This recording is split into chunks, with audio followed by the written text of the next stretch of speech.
বিসমিল্লাহির রহমানির রহিম। সুপ্রিয় দর্শকবৃন্দ, আসসালামু আলাইকুম রহমতুল্লাহি বারাকাতুহু। আপনারা জানবেন আজকে আবারও জাতীয় পার্টির অফিসে সন্ত্রাসী হামলা হয়েছে। এই সন্ত্রাসী হামলার পিছনে দায়ী কে? জাতির সামনে এটা প্রশ্ন, সাধারণ মানুষের সামনে এটা প্রশ্ন। এই সন্ত্রাসী হামলার দায়ী কে? আমরা মনে করি না নুরুর দলের এই সক্ষমতা আছে জাতীয় পার্টির অফিসে বারবার হামলা করার। 5ই আগস্টের পরে ছাত্র জনতা নামে একটি গোষ্ঠী জাতীয় পার্টির অফিসে আগুন ধরিয়ে দিয়েছে। জাতীয় পার্টির সেই অফিসটি পুনর্গঠন করে মেরামত করে কার্যক্রম স্বাভাবিক করার চেষ্টা করছে। গত শুক্রবারে একইভাবে জাতীয় পার্টির অফিসে হামলা করে সেখানে আইনশৃঙ্খলা পরিস্থিতি নিয়ন্ত্রণের বাইরে চলে প্রশাসন ব্যবস্থা নেয়। তারপরে আবার পরের দিন শনিবার আবারও জাতীয় পার্টির অফিসে হামলা করে। প্রশাসন জাতীয় পার্টিকে বলতেছে আপনারা ঘটনাস্থল থেকে সরে যান, আমরা পরিস্থিতি নিয়ন্ত্রণ করব।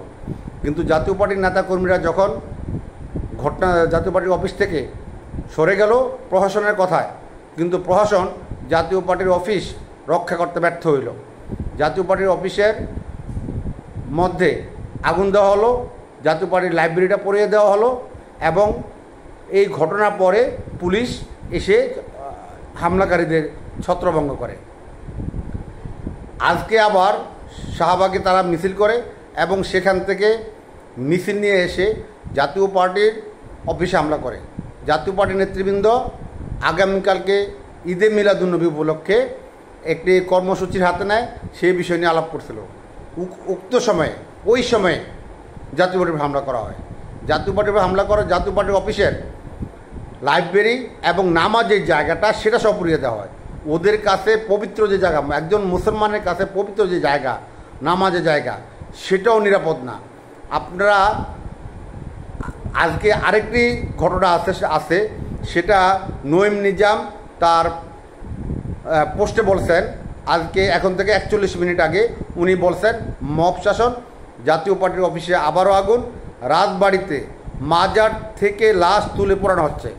কি বিভৎস! পাগলা মাজার ভাঙচুর, লুটপাট, কি বিভৎস একটা অবস্থা। কবর থেকে লাশ তুলে সেই লাশটা আগুন দিয়ে পুড়িয়ে দেওয়া হয়েছে এবং মাজার ভাঙচুর করা হয়েছে। এর উদ্দেশ্য কি? মানুষকে আতঙ্কিত করা, মানুষের মনে ভয় ধরিয়ে দেওয়া, দেশকে এক ধ্বংসের দিকে নিয়ে যাওয়া। আজকে সকালে একটি কন্টেন্ট করেছি, সেখানে বলছি এই সেনাবাহিনী এবং দেশ নিয়ে গভীর ষড়যন্ত্রে লিপ্ত একটি গোষ্ঠী।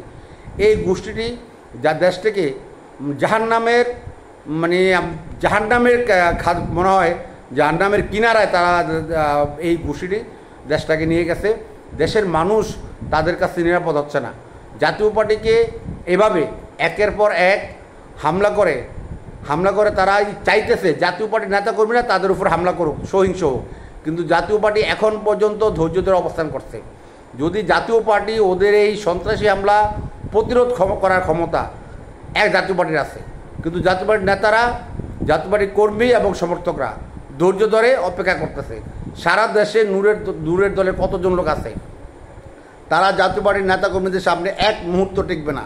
কিন্তু সেটাকে উছিলা করে সরকার জাতীয় পার্টির উপরে ভিন্ন অ্যাকশন নিতে পারে বলে জাতীয় পার্টির নেতাকর্মীরা মনে করছে। কারণ এই সরকারকে এখন আর নিরাপদ বলার কোনো সুযোগ নেই। ডক্টর মোহাম্মদ ইউনূস নোবেল বিজয়ী, কিন্তু কিসের নোবেল বিজয়ী? শান্তিতে। কিন্তু বাংলাদেশে উনি অশান্তি বিরাজ করছে।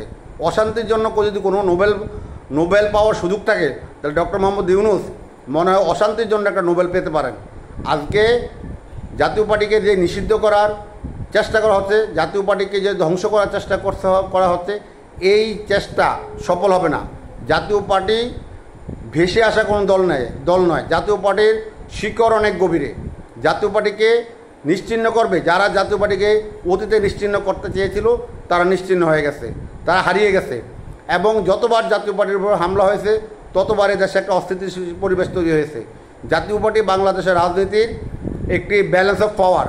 যদি এই ব্যালেন্স অফ পাওয়ার নষ্ট হয় তাহলে সরকার ভেঙে পড়বে, দেশ ভেঙে পড়বে, দেশে একটা অস্থিরতা তৈরি হবে। এরা চাচ্ছে এই অস্থিরতাকে পুঁজি করে একটা রেভলিউশন করার জন্য, যেটা তারা 5ই আগস্টের পরে ব্যর্থ হওয়ার কারণেই তারা আরেকটা অঘটন ঘটানোর চেষ্টা করতেছে। এই অঘটন ঘটিয়ে তারা জাতির মনে বিভ্রান্তি ভয় তৈরি করার চেষ্টা করতেছে। আমাদের বর্তমান যে অবস্থা, এতে দেশে সরকার আছে বলে মনে হয় না। আপনারা কি মনে করেন আমি জানি না। যে দেশে কবরের একটি লাশ নিরাপদ না, যে দেশে কবর থেকে লাশ উঠিয়ে পুড়িয়ে দেওয়া হয়, সে দেশে মানে মানুষ কোথায় যাবে? মানুষ কোথায় যাবে? আজকে আমি খুব আমি হতাশ হব না ক্ষুব্ধ হব আমি বলতে পারতেছি না। মানুষ কতটুকু হতাশ, আপনি সাধারণ মানুষের সাথে কথা বলে দেখেন, আপনারা সাধারণ মানুষের সাথে আলোচনা করে দেখেন, মানুষের 1% সমর্থন এই সরকারের প্রতি নাই, শুধুমাত্র মবের উপর নির্ভর করছে। যদি একটা সরকার সফল সরকার হয়, তার দায়িত্ব হলো যানবাহনের নিরাপত্তা। এখন আজকে আমরা কি দেখলাম, সেখানে পুলিশ পর্যন্ত সরে গেছে সন্ত্রাসী হামলার কারণে। তাহলে কি প্রশাসন ব্যর্থ, সরকার ব্যর্থ? আমার তো মনে হয় যদি সরকার ব্যর্থ হয়, এখনও সময় আছে, ব্যর্থতা দায় নিয়ে সরে পড়ুন। এই দেশের মানুষ যে দেশ শাসন করতে পারবে তাকেই দায়িত্ব দেবে। এবং আপনার মতো অথর্ব, আমি মনে করি এই সরকারের মতো অথর্ব সরকার বাংলাদেশের গত 54 বছরে আসে নাই। এই সরকারের মতো অথর্ব সরকার গত 54 বছরে আসে নাই। এখনও সময় আছে, দেশকে বাঁচতে দিন। আপনি 12টি দেশের নাগরিক, আপনার বাংলাদেশের প্রতি কোনো দায়বদ্ধতা নাই। বর্তমান সরকারের অনেক উপদেষ্টা বিদেশি নাগরিক, তাদেরও বাংলাদেশের প্রতি দায়বদ্ধতা নাই। আমরা বাংলাদেশের নাগরিক, আমরা বাংলাদেশে থাকবো, আমাদের থাকতে হবে। কিন্তু আজকে যে বিভেদ সৃষ্টি করা হয়েছে, যে প্রতিহিংসার আগুন জ্বালানো হইতেছে, এই প্রতিহিংসার আগুনে দেশ পুড়ে যাবে। আপনি আবার ওই প্যারিসে অলিম্পিক নিয়ে ব্যস্ত হয়ে পড়বেন। আমরা আশা করি আপনি অনেক করেছেন, আর না। আপনি আপনার নিজের স্বার্থ হাসিল করেছেন, আর না। এবার বিদায় হন, আপনার বিদায় হওয়ার পালা। আপনি বাংলাদেশে যে অনৈক্য এবং সন্ত্রাসের রাজত্ব কায়েম করেছেন, আমি মনে করি এটা আপনার ইন্ধনে ছাড়া, সরকারের ইন্ধনে ছাড়া কারো সাহস হওয়ার কথা নয়। কারণ এই দেশটা মগের মুল্লুক নয়, এই দেশটা মগের মুল্লুক নেই। এই দেশ থেকে মগরা পর্যন্ত পালিয়ে গেছে।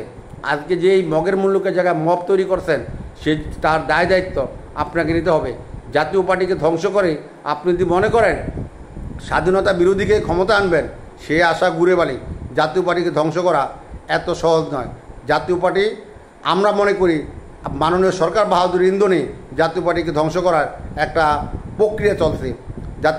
জাতি কিন্তু বুঝতে পারতেছে আপনাদের প্রতি জাতি কতটুকু ক্ষুব্ধ, এটা বুঝবেন।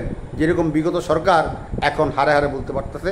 যারা আমার ভিডিওটি দেখছেন, আপনাদের সবার প্রতি আমার সালাম। সবাইকে আল্লাহ হেফাজতে রাখুক, সবাইকে আল্লাহ ভালো রাখুক, সেটা আমাকেও ভালো রাখুক। আমি সবার কাছে দোয়া কামনা করছি, আমিও সবার জন্য দোয়া করছি। আসসালামু আলাইকুম রহমতুল্লাহি বরকাতুহু।